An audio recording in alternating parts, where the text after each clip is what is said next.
Hi everyone, my name is Gabriel, and today I'm really happy to be talking about a work titled The Conflict Between Explainable and Accountable Decision-Making Algorithms.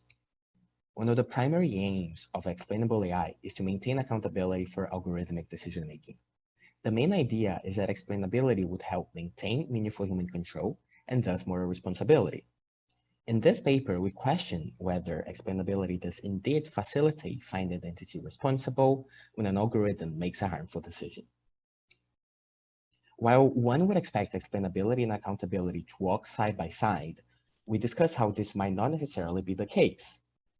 In fact, we discuss how post hoc explanations could shift perceived responsibility to algorithms and those that are subjected to algorithmic decisions, which we call patients. These mistaken perceptions of responsibility could obscure the responsibility of designers for algorithmic decision-making. First, we discuss how algorithms that seems to give the reasons behind their decisions may be seen as blameworthy and responsible. When we judge someone to be blameworthy, we do that based on that actor's reasons behind their intentions, attitudes, and decisions. An explainable system that gives post hoc explanations basically give the reasons behind their determinations. That is the main objective of post hoc explanations. If we judge the reasons given by the systems to be immoral, illegal, or plain wrong, we might deem the system itself blameworthy and responsible.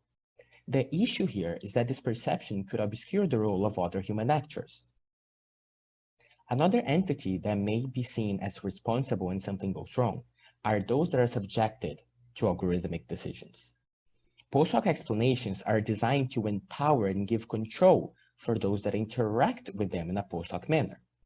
In the paper, we discuss whether this actually gives meaningful human control over algorithms to patients. And we argue that that is not really the case. Therefore, holding patients responsible when something goes wrong would not be an appropriate response. The bigger challenge here is that designers could exploit these perceptions to escape deserved responsibility, liability, and blame. By exploiting lay people's perceptions of responsibility, they could impact how the systems are developed, deployed, and regulated in the real world. Given this possible conflict between accountability and explainability, we discuss some ways moving forward. For instance, we could focus on deciding who should take responsibility proactively, which could prevent designers shifting perceived responsibility, perceived blame to other entities when algorithmic decision-making goes wrong. We also discuss how current regulatory proposals often disregard the overwhelming power that designers have over algorithms and how they might exploit them to shift perceived responsibility to other entities. Thank you very much for listening. If you're interested in this paper, please have a look at our longer presentation, and I'm looking forward to any questions or comments that you may have. Thank you.